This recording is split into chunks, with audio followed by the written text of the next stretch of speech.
Margot ferma les yeux et sentit cette énergie familière, pure, électrisante, innocente, qui émanait du jeune homme tremblant devant elle. À 28 ans, elle avait perfectionné son art, repéré l'innocence d'un regard, la séduire avec une précision chirurgicale, puis absorber cette première fois comme une drogue. 37 hommes, 37 premières fois, 37 doses d'une énergie qu'elle ne trouvait nulle part ailleurs. « Tu n'as jamais… » murmura-t-elle en caressant doucement le visage d'Ethan, ce timide étudiant en informatique de 23 ans qu'elle avait repéré à NYU. Il secoua la tête, rougissant comme prévu. Parfait. Margot sentit déjà cette montée d'adrénaline, cette anticipation qui la rendait vivante. Mais quelque chose clochait ce soir. Une sensation étrange qu'elle n'arrivait pas à identifier. Quand Ethan posa ses mains sur elle, Margot ressentit un choc électrique qui n'avait rien à voir avec son addiction habituelle. Pour la première fois en 10 ans de chasse, elle sentit de la vulnérabilité, de la vraie émotion. Son cœur battait différemment. Ses mains tremblaient. Sa respiration s'accélérait d'une manière qu'elle ne contrôlait plus. « Attends !» chuchota-t-elle, paniquée. Ce n'était pas le plan. Elle était censée être celle qui prenait, qui contrôlait, qui collectionnait. Pas celle qui tombait. Pas celle qui ressentait quelque chose d'authentique. Ethan la regardait avec une tendresse qui lui fit mal physiquement, comme si elle n'en était pas digne. Margot réalisa avec terreur qu'elle venait de rencontrer l'homme qui allait détruire son monde soigneusement construit. Car Ethan n'était pas juste vierge. Il était celui qui allait lui voler la seule chose qu'elle n'avait jamais donnée à personne. Son propre cœur. Bonsoir à tous et bienvenue dans une nouvelle histoire extraordinaire. Avant de plonger dans l'univers sombre et fascinant de Margot, j'aimerais créer une connexion avec vous, mes chers auditeurs. Écrivez-moi en commentaire de quel pays et quelle ville vous nous écoutez en ce moment. Je suis toujours émerveillée de voir à quel point nos histoires voyagent et touchent des cœurs aux 4 coins du monde. Que vous soyez à Paris en sirotant un café au petit matin, à Montréal sous la neige, à Casablanca avec la brise de l'océan, ou peut-être à New York comme notre protagoniste, votre présence rend chaque histoire plus vivante. Ces commentaires créent une communauté incroyable où se mélangent les cultures, les expériences et les émotions. L'histoire que vous allez découvrir aujourd'hui explore les territoires les plus sombres de la séduction et de l'obsession. Margot n'est pas une héroïne conventionnelle. Elle est complexe, troublante et fascinante. Son addiction à l'innocence masculine révèle des aspects de la nature humaine que nous préférons souvent ignorer. Cette histoire interroge nos désirs les plus secrets. Qu'est-ce qui nous pousse à collectionner les expériences? Peut-on vraiment contrôler l'amour? Et surtout, que se passe-t-il quand le chasseur devient la proie? N'oubliez pas de laisser un pouce vers le haut si cette introduction vous intrigue déjà, et surtout, ce fameux commentaire avec votre localisation. Cela m'aide énormément à comprendre mon audience et à adapter mes prochaines histoires. Alors, installez-vous confortablement, éteignez les lumières et laissez-vous emporter dans l'univers trouble et captivant de Margot. L'histoire commence maintenant. Margot Carter avait 18 ans quand elle découvrit sa drogue. C'était pendant sa première année à Columbia University, dans cette chambre d'étudiants qui sentait encore la peinture fraîche et les rêves naïfs. Michael était son petit ami depuis le lycée, un garçon doux aux cheveux bouclés qui récitait de la poésie et rougissait quand elle le regardait trop intensément. Cette nuit-là, quand il avoua timidement qu'elle serait sa première, Margot ressentit quelque chose qu'elle n'avait jamais éprouvé. Une puissance électrisante, presque surnaturelle. Au moment précis où Michael la toucha avec ses mains tremblantes d'anticipation, une énergie pure traversa le corps de Margot comme une décharge électrique. Ce n'était pas du plaisir ordinaire. C'était quelque chose de plus profond, de plus intense. L'innocence de Michael semblait se transférer en elle, créant une sensation d'euphorie qu'aucune drogue ne pourrait égaler. Elle se sentait vivante, puissante, connectée à quelque chose de primordial et d'interdit. Les semaines qui suivirent furent un enfer pour Margot. Elle ne pensait qu'à cette sensation, à cette énergie unique qu'elle avait absorbée. Michael, maintenant expérimenté, ne lui procurait plus cette même intensité. Leurs étreintes devenaient banales, prévisibles. Elle commença à le regarder avec une froideur croissante, cherchant désespérément à retrouver cette première magie. C'était comme si elle avait goûté à l'ambroisie des dieux et devait maintenant se contenter de pain rassis. La rupture fut brutale et calculée. Margot inventa une histoire d'incompatibilité, de rêves différents, de chemins qui se séparaient. Michael pleura, supplia, promit de changer. Elle le regarda avec un détachement clinique, déjà mentalement passé à autre chose. Dans son esprit germinait une idée terrible et fascinante. Et si cette énergie unique n'était pas un accident? Et si elle pouvait la retrouver, encore et encore? La première chasse consciente eut lieu 3 mois plus tard. Margot avait appris à repérer les signes, les regards fuyants, les rougissements spontanés, cette façon particulière de se tenir en retrait lors des soirées étudiantes. Elle choisit David, un étudiant en littérature qui passait ses soirées seul à la bibliothèque. Il était facile à lire comme un livre ouvert, intelligent mais inexpérimenté, romantique mais timide. Parfait pour ce qu'elle avait en tête. La séduction fut méthodique et artistique. Margot développa une stratégie en plusieurs phases. D'abord l'approche intellectuelle avec des discussions sur Proust et Baudelaire, puis l'intimité progressive avec des confidences calculées, enfin l'escalade physique savamment orchestrée. Elle était devenue une prédatrice sophistiquée, utilisant chaque geste, chaque regard, chaque silence comme une arme de séduction massive. David tomba dans ses filets exactement comme prévu. Quand elle absorba cette deuxième dose d'innocence pure, Margot comprit qu'elle venait de découvrir sa véritable nature. L'énergie était identique, cette sensation de puissance absolue, cette euphorie transcendante qui la faisait se sentir comme une déesse. Elle était officiellement accro à quelque chose que personne d'autre ne pouvait comprendre ou partager. C'était son secret le plus sombre et sa plus grande fierté. Au fil des années, Margot perfectionna sa technique comme un artiste maîtrise son art.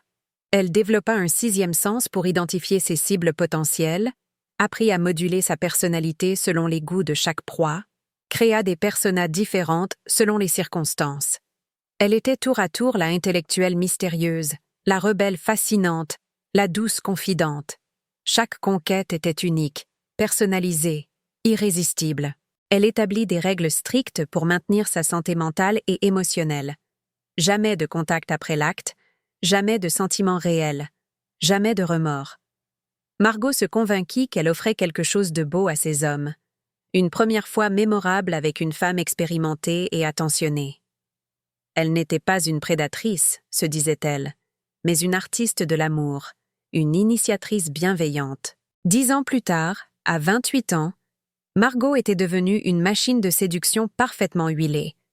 37 conquêtes à son actif, 37 doses d'énergie pure soigneusement collectées. Elle vivait pour cette chasse, planifiait sa vie autour de ces moments d'extase absolue.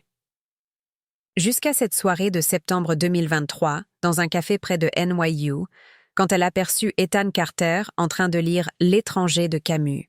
Elle ne savait pas encore que cet homme allait changer les règles du jeu pour toujours. Mais qui était vraiment Ethan Carter?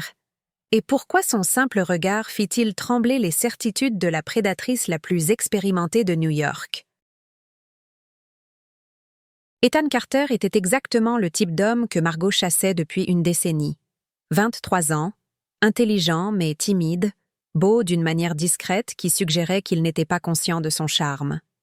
Ses cheveux châtains tombaient négligemment sur ses yeux verts et ses lunettes à monture fine lui donnaient cet air d'intellectuel romantique qui faisait fondre les cœurs. Il était assis seul au Café Reggio de McDougal Street, complètement absorbé par sa lecture, inconscient du monde qui l'entourait. Margot l'observa pendant 20 minutes avant de faire son premier mouvement. Elle nota chaque détail, la façon dont il mordillait son stylo en réfléchissant, comment il buvait son café noir sans sucre, le fait qu'il consultait son téléphone seulement une fois en 1 heure. Tous ces signes confirmaient en son instinct. Ethan était vierge, probablement introverti, certainement disponible émotionnellement. Une cible idéale pour sa collection personnelle. L'approche fut d'une subtilité remarquable. Margot commanda un café et, accidentellement, heurta sa table en passant, renversant quelques gouttes sur son livre. « Oh mon Dieu, je suis désolée !» s'exclama-t-elle avec une sincérité parfaitement simulée. Ethan leva les yeux, et Margot sentit immédiatement cette familiarité électrique, l'innocence pure qui émanait de lui comme un parfum enivrant. Ses joues rougirent légèrement, confirmant tous ses soupçons. « Ce n'est rien, vraiment », murmura Ethan en essuyant le livre avec une serviette. Sa voix était douce, légèrement grave, avec une pointe d'accent du Midwest qui trahissait ses origines modestes. Camus a survécu à pire que quelques gouttes de café. Il sourit timidement, et Margot ressentit cette première poussée d'excitation qui annonçait toujours une chasse fructueuse. Cet homme était parfait, éduqué, sensible, et complètement désarmé face à une femme comme elle. « Vous étudiez la philosophie ?» demanda-t-elle en s'asseyant sans invitation à sa table. Ethan hocha la tête, visiblement flatté qu'une femme aussi sophistiquée s'intéresse à lui. « Computer science, en fait, mais je lis beaucoup de littérature française pendant mon temps libre. » Il était informaticien, encore mieux. Les nerds étaient souvent ses proies les plus gratifiantes. Leur innocence était généralement intacte et leur reconnaissance infinie.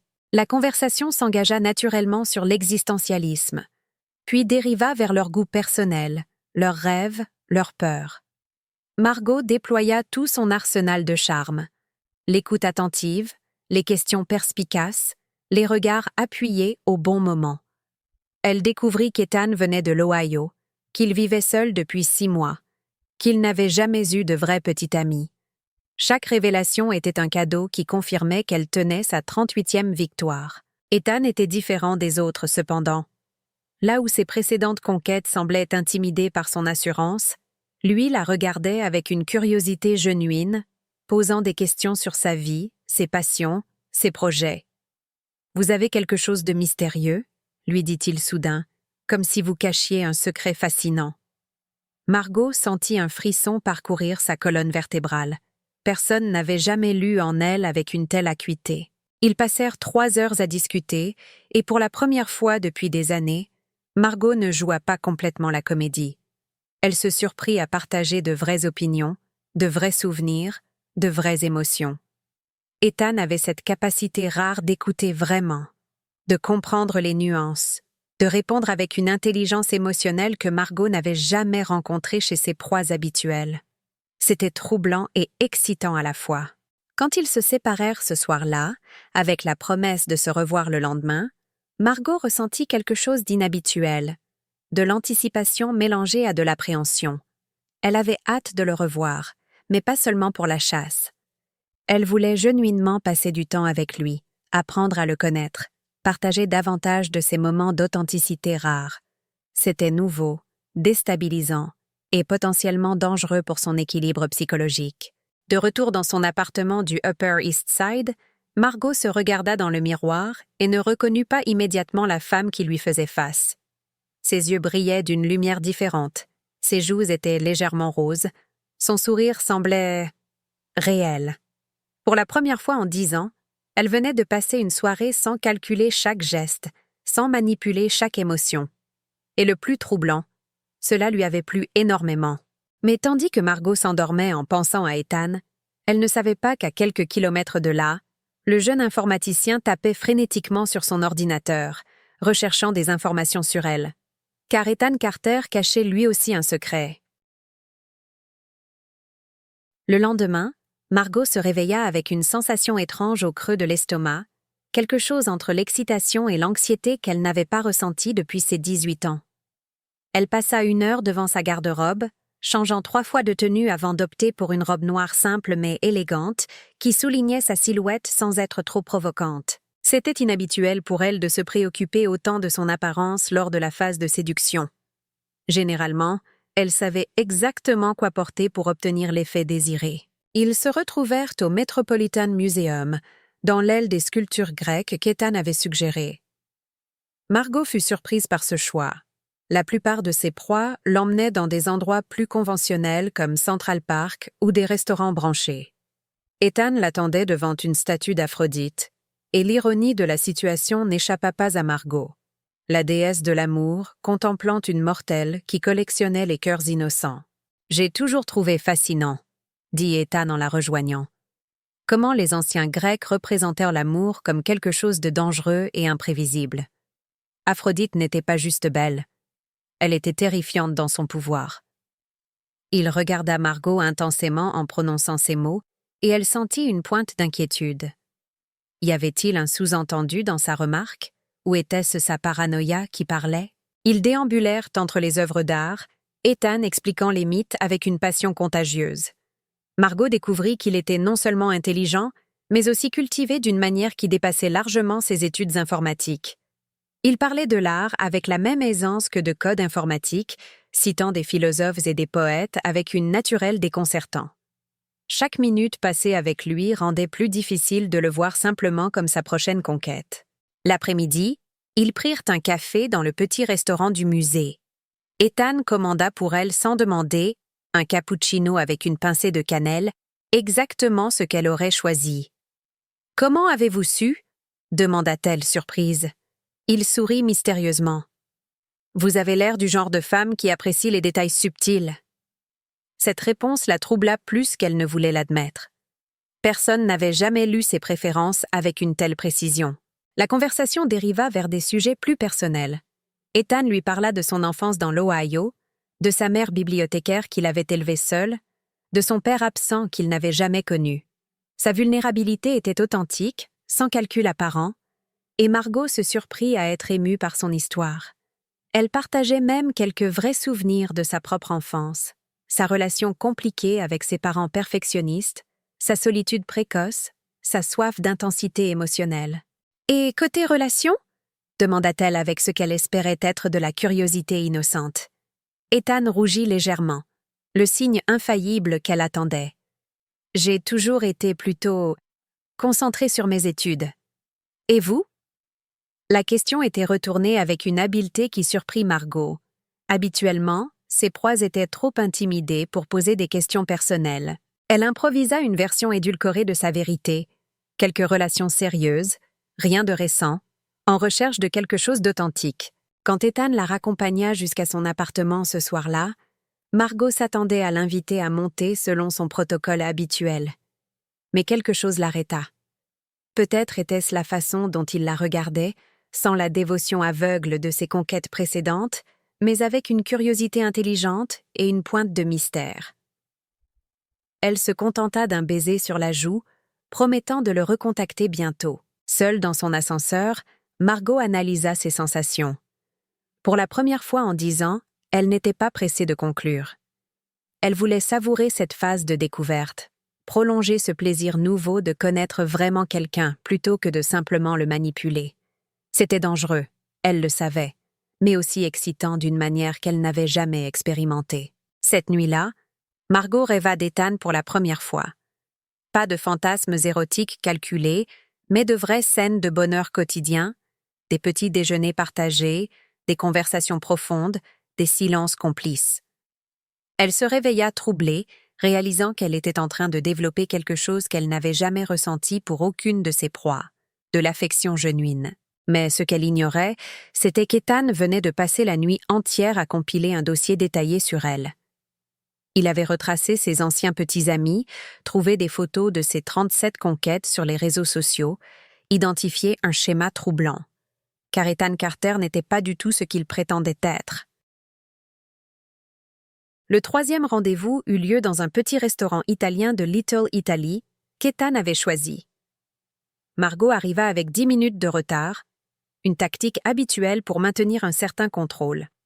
Mais fut surprise de découvrir qu'Ethan n'était pas nerveux ou agité comme ses proies habituelles. Il lisait tranquillement le menu, parfaitement à l'aise, comme s'il avait anticipé son retard. Cette assurance nouvelle était troublante et séduisante. « J'ai pris la liberté de commander du vin », dit-il en se levant pour l'accueillir. « Un Barolo 2018, je pense qu'il vous plaira. » Margot s'assit, intriguée. Comment pouvait-il connaître ses préférences œnologiques? Elle n'avait jamais mentionné aimer les vins italiens. « Vous avez de l'intuition », dit-elle en scrutant son visage. « Ou alors vous êtes très observateur. » Ethan sourit et il y avait quelque chose de différent dans son regard. Moins d'innocence, plus de calcul. Le dîner se déroula dans une atmosphère étrange. Ethan était toujours charmant et attentionné, mais Margot sentait une subtile transformation dans sa personnalité. Il posait des questions plus directes, faisait des commentaires plus perspicaces, semblait moins impressionné par elle qu'auparavant. « Parlez-moi de vos anciens petits amis, » dit-il soudain au milieu du repas. « Vous devez avoir une histoire intéressante avec les hommes. » Margot faillit s'étouffer avec son vin. Aucune de ses proies n'avait jamais posé une question aussi directe et potentiellement compromettante. Elle improvisa une réponse vague sur quelques relations qui n'avaient pas fonctionné, mais Ethan continua à creuser. Combien, approximativement, et pourquoi ça se termine toujours? Ces questions étaient formulées avec une douceur trompeuse, mais Margot reconnaissait la technique. C'était de l'interrogation systématique. « Pourquoi ces questions ?» demanda-t-elle en essayant de garder un ton léger. Ethan posa ses couverts et la regarda directement dans les yeux. « Parce que je trouve étrange qu'une femme aussi fascinante que vous soit célibataire. Soit vous cachez quelque chose, soit tous les hommes de New York sont aveugles. » Il y avait une pointe d'ironie dans sa voix qui fit frissonner Margot. Ce n'était plus l'étudiant timide du café. Après le dîner, ils marchèrent le long de Mulberry Street. Ethan était redevenu charmant et attentionné, mais Margot ne pouvait plus ignorer les signaux d'alarme qui résonnaient dans sa tête. Elle décida de tester ses soupçons. « Et vous, Ethan? Racontez-moi votre première fois. » Elle formula la question avec son sourire le plus séducteur, celui qui faisait habituellement fondre ses proies. Ethan s'arrêta de marcher et la regarda avec une expression indéchiffrable. « Ma première fois ?» répéta-t-il lentement. « Qu'est-ce qui vous fait penser que je n'ai pas d'expérience ?» Sa question était un piège parfait, et Margot réalisa qu'elle était tombée dedans. Une réponse honnête révélerait ses intentions prédatrices. Un mensonge pourrait être facilement démasqué. « Vous semblez si doux, si romantique, » balbutia-t-elle. « J'ai pensé que vous pourriez être... » « Vierge ?» termina Ethan avec un sourire qui n'avait plus rien de timide. Le silence qui suivit fut lourd de révélations non dites. Margot sentait que l'équilibre des forces était en train de changer, que sa position de prédatrice était compromise. Ethan la regardait avec une intensité nouvelle, comme s'il venait de confirmer quelque chose qu'il soupçonnait depuis le début. « Margot, » dit-il finalement, « nous devrions peut-être arrêter de jouer et être honnêtes l'un avec l'autre. » « Je ne vois pas de quoi vous parlez, » répondit-elle, mais sa voix manquait de conviction. Ethan sortit son téléphone et lui montra l'écran. C'était une photo d'elle avec David, son deuxième projet, prise il y a 7 ans devant Columbia University. « Internet est une mine d'informations fascinante, » dit-il calmement. « Surtout quand on sait chercher. 37 hommes, Margot, tous jeunes, tous inexpérimentés, tous abandonnés après quelques semaines. » Le monde de Margot s'effondra en quelques secondes. Comment avait-il pu découvrir son secret le mieux gardé? Comment avait-il pu tracer ses conquêtes passées? Et surtout, qui était-il vraiment pour posséder de telles compétences investigatrices? Elle le regarda avec des yeux nouveaux, réalisant qu'elle avait été jouée depuis le premier jour. « Qui êtes-vous » chuchota-t-elle. Ethan rangea son téléphone et lui prit doucement la main. « Je suis exactement ce que vous cherchiez, Margot, et vous êtes exactement ce que je cherchais aussi. La seule différence, c'est que moi, je savais dès le début qui vous étiez vraiment. » Son sourire était maintenant celui d'un prédateur qui venait de coincer sa proie. « La vraie question est, que allons-nous faire maintenant que nous connaissons nos véritables natures? » Margot sentit ses jambes trembler tandis qu'Ethan la guidait vers un banc du petit parc de Mulberry Street. Son esprit rationnel essayait de traiter l'information. Elle avait été démasquée, manipulée, peut-être même traquée par quelqu'un qui se révélait être tout sauf innocent. « Depuis quand savez-vous » demanda-t-elle d'une voix qu'elle ne reconnut pas. Faible, vulnérable, presque enfantine. Elle détestait ce ton, mais ne pouvait pas le contrôler. « Depuis le premier jour au café, » répondit Ethan en s'asseyant près d'elle. « En fait, depuis bien avant. Je vous observais depuis 3 semaines avant notre rencontre accidentelle. J'avais identifié vos habitudes, vos lieux favoris, vos méthodes de chasse, le café Reggio le mardi après-midi, la librairie Strand le vendredi soir, les vernissages de Soho le samedi. Vous êtes très prévisible, finalement. » Chaque mot était un coup de poignard dans l'ego de Margot. « Vous m'avez piégée, murmura-t-elle, encore sous le choc. Ethan secoua la tête avec une expression presque tendre. Non, Margot. Je vous ai donné exactement ce que vous cherchiez. Un homme apparemment innocent, intellectuel, disponible émotionnellement. La seule différence, c'est que j'ai joué mon rôle consciemment.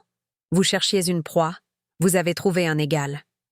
Il y avait quelque chose d'étrangement réconfortant dans sa voix, comme s'il comprenait sa confusion. « Mais pourquoi » demanda-t-elle. « Qu'est-ce que vous voulez de moi » Ethan se tourna pour lui faire face, et pour la première fois depuis qu'elle le connaissait, son regard était complètement authentique. Pas de masque timide, pas de séduction calculée, juste une sincérité brute qui la désarma totalement. « Parce que nous sommes pareils, Margot. Nous sommes deux prédateurs solitaires qui ont appris à chasser pour survivre émotionnellement. » Ethan commença alors à raconter sa vraie histoire. Il n'était pas ce jeune informaticien innocent de l'Ohio. Il était effectivement de l'Ohio. Mais il avait développé depuis l'adolescence une fascination pour les femmes plus âgées, expérimentées, dominatrices. Il était devenu expert dans l'art de paraître innocent et vulnérable pour attirer ce type de femmes, les laissant croire qu'elles le corrompaient alors qu'il orchestrait tout depuis le début. 23 femmes, dit-il simplement. Toutes ont cru m'initier. Toutes ont fini par tomber amoureuses du personnage que j'avais créé pour elles. Nous sommes des prédateurs complémentaires, continua Ethan. Vous chassez l'innocence masculine, je chasse la domination féminine. Vous voulez prendre, je veux être pris, mais nous contrôlons tous les deux notre capture.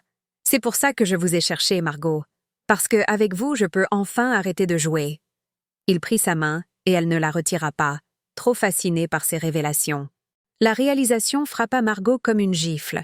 Pour la première fois depuis 10 ans, elle était en face de quelqu'un qui la comprenait vraiment. Quelqu'un qui ne la jugerait pas pour son addiction à l'innocence, parce qu'il avait la sienne propre. Quelqu'un qui connaissait l'art de la manipulation émotionnelle aussi bien qu'elle. C'était terrifiant et libérateur à la fois. « Vous êtes en train de me dire que tout était faux depuis le début » demanda-t-elle. « Non » répondit Ethan en serrant sa main. « Les émotions que j'ai développées pour vous sont réelles. C'est ça le paradoxe. En jouant à être innocent, j'ai découvert que je pouvais ressentir quelque chose d'authentique pour la première fois de ma vie. Vous m'avez donné ce que je cherchais sans le savoir. La possibilité d'être vulnérable pour de vrai. » Il sourit, et ce sourire était différent de tous ceux qu'elle avait vus. Fragile, espérant, humain. Margot sentit quelque chose se briser et se reconstruire simultanément en elle. Toute sa vie, elle avait cru être unique dans sa déviance, seule avec son secret terrible. Découvrir qu'Ethan était son miroir inversé était déstabilisant mais aussi incroyablement soulageant. « Alors maintenant » demanda-t-elle. « Qu'est-ce qu'on fait maintenant qu'on sait qui nous sommes vraiment ?» Sa voix tremblait d'espoir et de peur. Ethan se leva et lui tendit la main. « Maintenant, nous apprenons à être vrais ensemble. Plus de masques, plus de jeux de rôle, plus de manipulations calculées. Juste deux personnes complexes qui essaient de découvrir ce que peut être l'amour quand on arrête de jouer. » Il marqua une pause, son regard devenant plus intense. « Mais d'abord, il faut que je vous avoue quelque chose d'autre. Quelque chose que vous n'allez peut-être pas aimer. » Quel était ce nouveau secret qu'Ethan gardait encore? Margot venait-elle de trouver son âme sœur, ou était-elle tombée dans un piège encore plus sophistiqué que tous ceux qu'elle avait tendus? Et voici donc la fin de cette première partie, mes chers auditeurs. Margot, notre collectionneuse d'innocence, vient de découvrir qu'elle a rencontré son égal. Un homme tout aussi manipulateur et calculateur qu'elle, mais qui prétend avoir développé de vrais sentiments au cours de leur jeu de séduction mutuelle. La question qui reste en suspens est troublante. Peut-on vraiment construire quelque chose d'authentique sur des mensonges aussi sophistiqués? Cette histoire nous confronte aux aspects les plus sombres de la nature humaine, notre capacité à manipuler, à mentir, à utiliser les autres pour satisfaire nos besoins les plus profonds.